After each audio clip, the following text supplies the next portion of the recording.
Hi everyone, welcome to Witchin Wellness. I'm Amanda Marie. Happy Witchin Wednesday. So today's video is actually part one of a two-part sequence involving moon rituals and intention setting.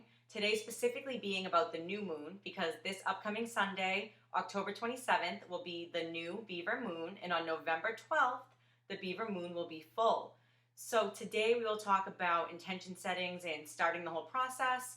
And prior to the full moon, we will talk about how to tie that together and how to truly harness the energy from the moon and manifest what it is that you want to happen in your life. So let's start talking about intention setting. Intentions are a bit different than goals because a goal may be something that you want, but an intention is something that you really see yourself succeeding in, you see yourself doing, thinking about, being somewhere. You intend on making it happen. So it's a big difference, and your intentions are special. You want to really give yourself some time to think about what it is that you intend, and you want to write them down.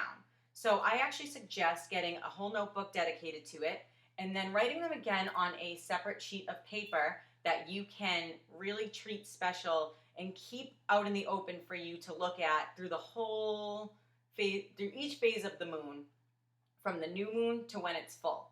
So this is an example of my new moon ritual, and I'm going to share it with you. Obviously, if you see something you like, you can use that, but then add things of your own, or you can choose to disregard it altogether, or you can use this exact ritual. It works for me, so I hope that it can work for you as well, and it will if you allow it to. So basically, let's start with talking about the intentions. Give yourself some time, sit there, close your eyes, and really think about what it is you want. Don't just think about it though, imagine yourself having it. Imagine yourself succeeding in what it is that you intend on, because that's the only way to do so. So think about it and write them down. Now, once you have it on that separate sheet of paper, I personally like to give them a bit of a shrine because these intentions are special. And like I said, you really want to be able to see them. You can do it in your bedroom, in your kitchen, in your bathroom, on your windowsill. It doesn't matter where you set this up. Just make sure it's somewhere that you'll get a good look at them every single day. Like I said, you want to be harnessing this energy from the first day of the new moon to the day that this moon is full. And there's a lot of different things you can do. I say set them up with things that are special to you. We all know how I feel about crystals. You don't have to use crystals. However, they're always good to have around. I use these candles because they're each actually meditation candles, and they have different purposes. The purple one here is for healing of the heart. The blue one here is for emotional balance. And this white one in the middle is actually for meditation in general and positive self-affirmations. So if you want, surround yourself with the candles, but please make sure that you always do it in a safe environment and in the proper candle holders, and never leave a burning candle unattended. This is just for the meditation process. Don't leave them going. I personally like to have them going while I meditate because it just brings on a sense of calmness. And these specific candles were made when the moon was right. So they are really, really helpful when it comes to harnessing the power of the moon. So I want to tell you a little bit about the crystals I have chosen for myself. I have black tourmaline, labradorite, rose quartz, a couple pieces of selenite, fluorite, a couple different pieces of agate, blue lace agate, yellow agate, and neutral agate. I have citrine and I have lepidolite, and I don't remember if I said clear quartz or not, but that's there too. So each of them are here for different reasons. Black tourmaline is great for overall protection, as well as the labradorite. Those are my two absolute favorite stones. So special to me. I really like how black tourmaline also, along with protection, black tourmaline brings out creativity, and labradorite is really good for strength and going through changes and helping with your intuition. I went with lepidolite because it's really good for centering yourself, finding balance, and releasing anxiety. The fluorite is actually really good for inner concentration, bringing upon positivity to yourself and self-confidence. Rose quartz is always good for love in all areas, whether it is self-love, love for others, love for life, just love. So I love having that around. Selenite is a cleansing stone. When you have those near your other crystals, you're constantly cleansing them. You're cleansing the aura around you. You're cleansing the air. And it's really nice for attracting like a positive aura and just like essence around you. The agates all contain some similar properties, like when it comes to nurture and cleansing and mental function. Actually, the blue lace agate is really good for nurturing and communication specifically, whereas the yellow agate is actually really good for willpower and self-confidence. The citrine right here is awesome for stimulating the brain as well as attracting prosperity and success. And the clear quartz is great for actually helping all the crystals to work, to helping them all to come together, work together, and to bring out all the strength and energy from them. So that's how I chose mine. Choose yours based on how you feel, what you love. And if you don't know or you have any questions, feel free to ask or use the same crystals I use or whatever it is. So like I said, set yourself up a little shrine with your intentions, and don't forget to think about them every single day. And don't forget to imagine yourself being there.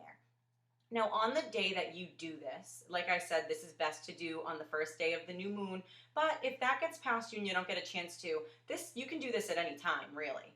So on this day when you choose to do this, though, make sure to really take care of yourself. Draw yourself a warm bath, get some candles going, use some essential oils, do a face mask, find something that you love to do and do it. Like if you like painting, if you like knitting, just give yourself a night of self-care. Make a hot cup of tea, whatever it is, just take care of yourself before you really sit down to perform this ritual. And by perform this ritual, all I really mean is set it up like this and then give yourself some time to meditate. You want to close your eyes, focus, and imagine yourself. Imagine every single intention and imagine yourself succeeding in everything that you intend on. And as I've mentioned in the past videos, things don't always go the exact way we plan. So if we're halfway through the phases of the moon and you're feeling like you're not seeing changes, please don't give up. That doesn't mean anything whatsoever.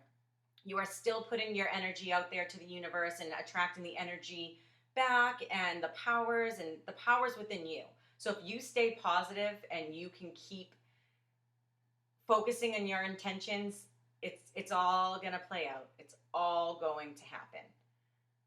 So that is really it for the new moon ritual. I will talk to you more about full moon rituals once it comes a little bit closer. Before we go, I figured I would pull a card for you guys from the Spirit Animal deck. I love to end our videos like that. And right now we have a message from the Seahorse Spirit. Watch and wait. So the Seahorse is telling you to really pay attention to what's going on around you. Focus on everything that's happening and to patiently wait for everything that you want to happen to play out. Everything that's happening around you right now is happening for a reason. So pay close attention. Take in every detail. Every time you feel like something's going wrong, take a minute and try to figure out why. And then if you have to, then you completely change the path that you're on, go in a different direction and try something else. Because again, as I've mentioned before, patience is key here. So you really have to be able to be patient and wait to see these intentions that you're focusing on play out. So listen to the Seahorse Spirit. Watch and wait. With that being said, I also want to pull a affirmation card because I feel like this can help a lot during your process where you're writing out your intentions and when you're focusing on what it is that you want, what you want to change, what you want to let go of, what you want to succeed in. These are always helpful. All right. Fire agate, creativity. So this is a positive affirmation. You want to sit there and you want to tell yourself, I allow the creativity of my soul to shine through into my world. And when you have positive affirmations, you want to say them more than once, repeat them to yourself over and over, say them in your head while you're meditating, say them out loud in the mirror. I allow the creativity of my soul to shine through into my world. Amazonite. This is actually one of my favorite crystals as well. It's really good for communication. So here, Amazonite is talking about life purpose. I am fully aligned to in living my life purpose. That is really, really important when it comes to setting your intentions. You want to make sure you're on the path that you want to be on. So keep reminding yourself, I am fully aligned to in living my life purpose. All right, one more. Sunstone, empowerment. I am empowered in all areas of my life. Make sure you remind yourself that while you're setting these intentions. Don't let anything get in your way. You intend on making these happen, so they will happen. You're putting it out there to the universe, and the universe is going to help you make that happen. So I am empowered in all areas of my life. Say it again to yourself. I am empowered in all areas of my life. These are all really important. It actually might help when you do your ritual if you have affirmation cards, if you pull a couple and you want to just leave them around your shrine, or if you want to write them down with your intentions as well. Writing down positive affirmations is never a bad thing. So again, that's really all I have for today. Don't forget to set your intentions, focus on what you want, and put it out there with as much positivity as possible, and you will see results. Today was new moon. Next time will be full moon. We will talk a little bit more about that as it gets closer. I haven't decided if it even will be a Witchin Wednesday video. We might pop that in as a surprise sometime in between. That way we can make sure you get to learn about the other part of the ritual before the full moon. So that's all I have for today. It's been really fun talking about this. It's something that I've been doing, and I really, really enjoy sharing it with you. I would love to hear feedback. If you have any questions, please don't hesitate to reach out. Follow us on YouTube, Twitter. We have a Facebook page that you can like, or we have a Facebook group that you can join. We would love to hear if this has been benefiting you, or if there's anything else you want to hear about. So please keep in touch with us and follow what we have to offer from Witchin Wellness. So that's all I have for today. I'm Amanda Marie. Stay witchin', everybody.